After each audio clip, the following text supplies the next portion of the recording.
but they really are insiders. And that's why Ben Carson has no problem with war. He wants to have war everywhere. He wants to up the ante with Putin, and he wants to have these trade treaties. He's offering himself for sale, and he is for sale. He is for sale to the establishment. Now, the other part of this, of course, is the Pope is making a moral case for a climate change treaty.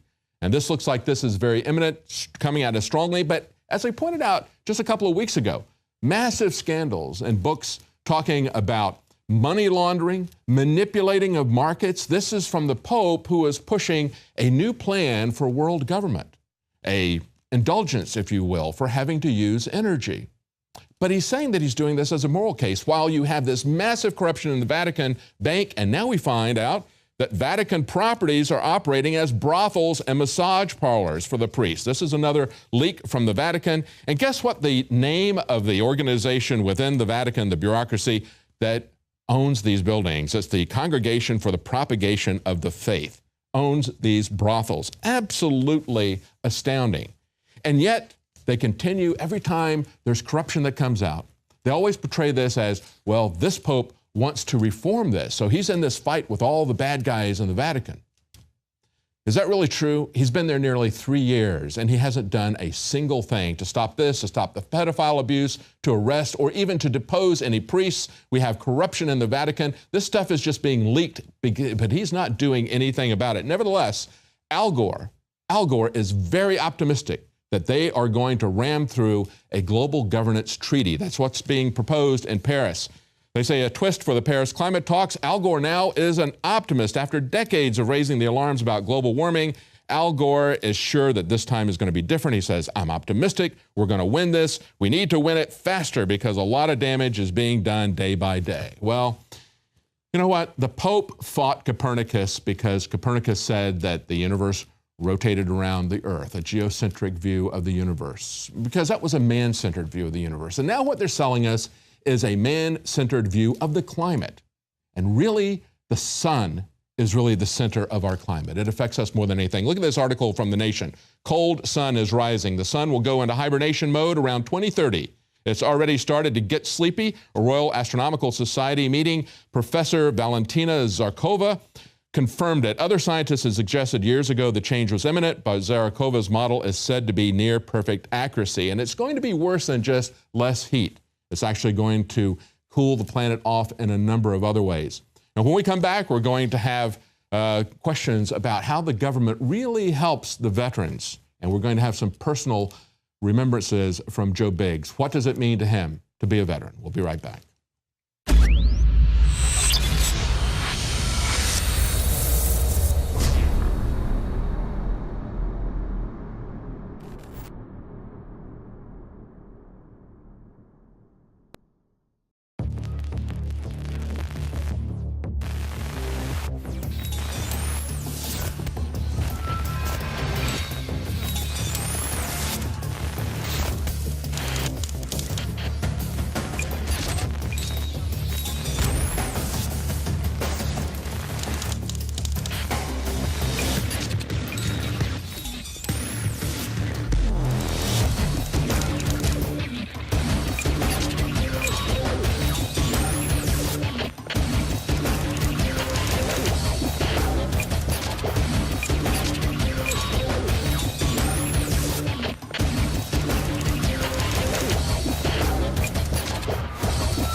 Clean, pure drinking water. You can't survive without it. But where do you get it? Alexa Pure Pro is a brand new, groundbreaking, gravity-fed water filtration system that is like no other. The Alexa Pure Pro transforms water from virtually any fresh source into clean, healthy drinking water, pairing the unprecedented superfiltration power of an all-new gravity block core with a hybrid chromatic shell. It removes up to 99.999% of impurities, including bacteria, viruses, fluoride, disinfectants, volatile organic contaminants, and hormones.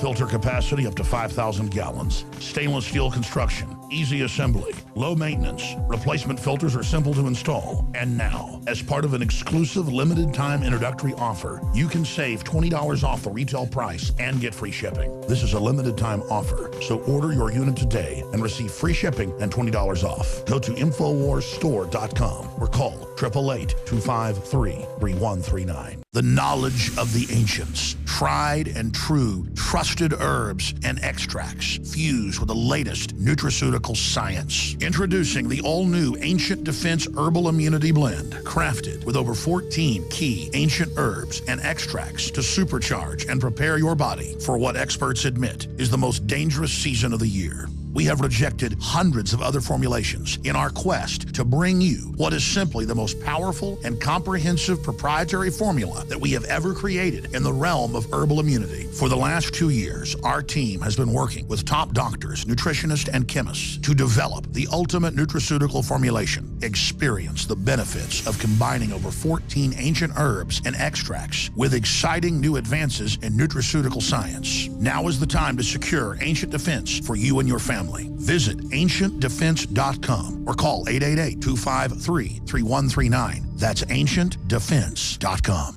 Introducing Secret 12, the new InfoWars Life Vitamin B12 formulation. Most forms of vitamin B12 are highly processed and synthetic and could not be properly absorbed by the body. That's why for real results, so many are having to turn to painful B12 injections, which are known to have higher absorption rates. Now, InfoWarsLife.com is excited to announce that we can bring you our most bioactive, powerful form of B12 that has been developed with our exclusive perfected process. Secret 12 is a binary of nutramedical-grade, bioavailable coenzyme forms of B12, methylcobalamin, the same kind used in B12 injections, and adenosylcobalamin. Secret 12 is simply taken by mouth, right on the tongue, and then swallowed. No needles, no injections. Don't take my word for it. Try it for yourself. Discover the secret. Secret 12. Secure your revolutionary Secret 12 formula right now at InfoWarsLife.com or call 888-253-3139.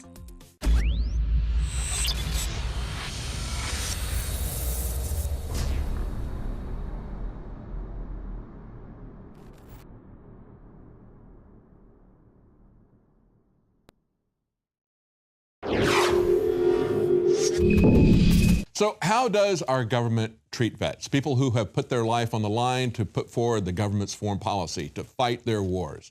If they can make it past the wait list, many of them are getting dangerous and ineffective prescription drugs. What happens to the people who self-medicate with something that is more effective? This story from Mint Press talks about an Army vet who faces a felony for helping other veterans treat PTSD with cannabis. This is Sean Kiernan, a U.S. Army veteran from California who, along with his wife, pled guilty earlier this year to felony charges related to growing marijuana for other veterans. He had attempted suicide in 2011. He was still struggling 2 years later. He was committed involuntarily by the VA.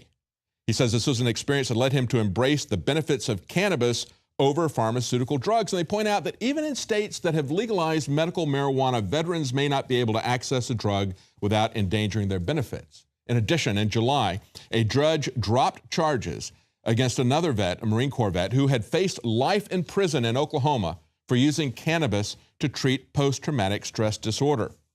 And Kiernan, who is now facing jail, says marijuana is illegal because it makes people rich.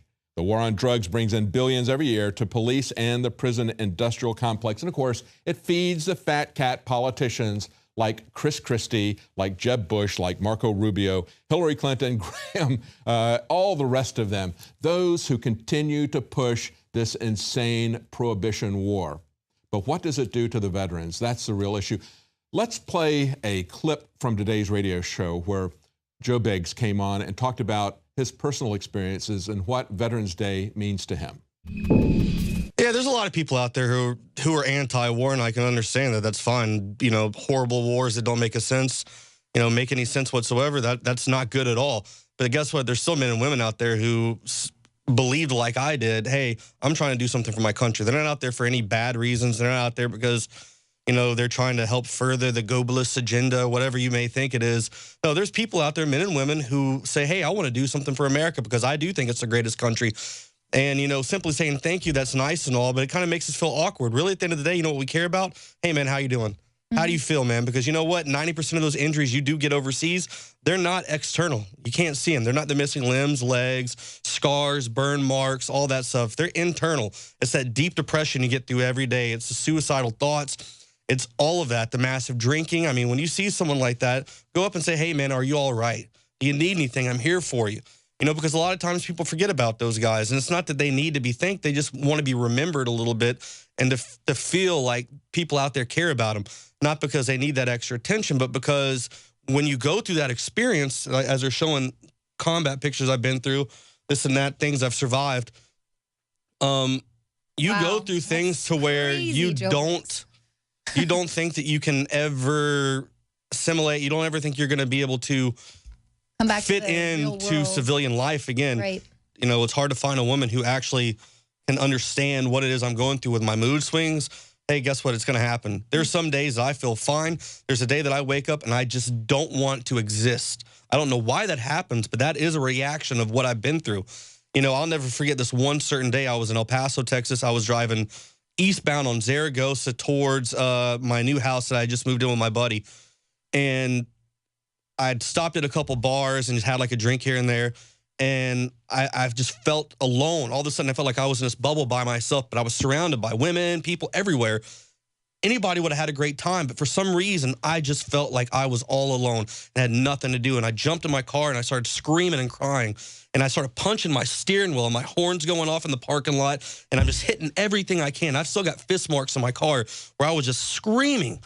And I didn't know what to do. I didn't know why this was happening. And then I just started getting so frustrated and angry that why was I this angry? What is going on? And I ran home and I took every freaking Ambien that I had because I'd had enough. And I took a whole bottle of Ambien, chucked a whole bottle of tequila, and walked out into the desert because the lining of houses at that point in time, everything in our backyard was a desert. There was nothing out there. It hadn't been developed yet.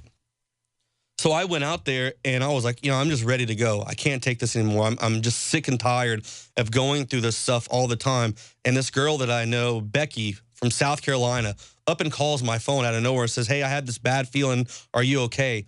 And I just broke down again. And next thing you know, she called the fire department. They came and got me, took me to the hospital. And, you know, everyone's from my unit like, hey, are you okay? And I'm like, oh, I'm fine. It's just a misunderstanding. And I played it off. I put my mask on. I said, oh, yeah, I didn't do anything. What are you guys talking about? I'm fine. I don't have PTSD. And I went home and I lied to everybody and said I was A-okay because I didn't know how to open up to anybody. Because when you do, automatically in the military, they say there's an open door policy, but there's not. Right. They say that you're crazy and that you can't handle it anymore. Then they'll put you in some crappy unit where you're never going to go and do what you love to do again. And then you're going to hate your life even more. Yeah. I went home. I threw every single pill down the toilet. I said, screw this stuff, screw all this crap. I'm never doing it again because I understood that I wasn't angry. I wasn't depressed. I didn't hate my life. It was these freaking pills that were doing this to me. It was the fact that the doctors didn't give one care about me whatsoever. And then I was like, you know what? I'm done. And that's why there are 22 people taking themselves a day. I've had 2 this year. 2 buddies, one guy who wore a mask just as well as I did. So I couldn't tell that he was depressed. I couldn't tell that he wanted to kill himself at all. And I go in one day to go hang out with him and he's not there. Yeah. You know, that's horrible. Smart TV, meet your stupid consumer. Irvine, California-based Vizio is churning out spy state televisions loaded with Vizio's smart interactivity program to its 10 million and counting customers. A default program that follows your viewing habits and spins a web of data connected to your smartphone and any other device linked to your IP address. ProPublica reports IP addresses can increasingly be linked to individuals. Data broker Experian, for instance, offers a data enrichment service that provides hundreds of attributes such as age, profession, and wealth indicators tied to a particular IP address. Vizio recently updated its privacy policy to say it has begun providing data about customers' viewing habits to companies that may combine this information with other information about devices associated with that IP address. The company does not promise to encrypt IP addresses before sharing them.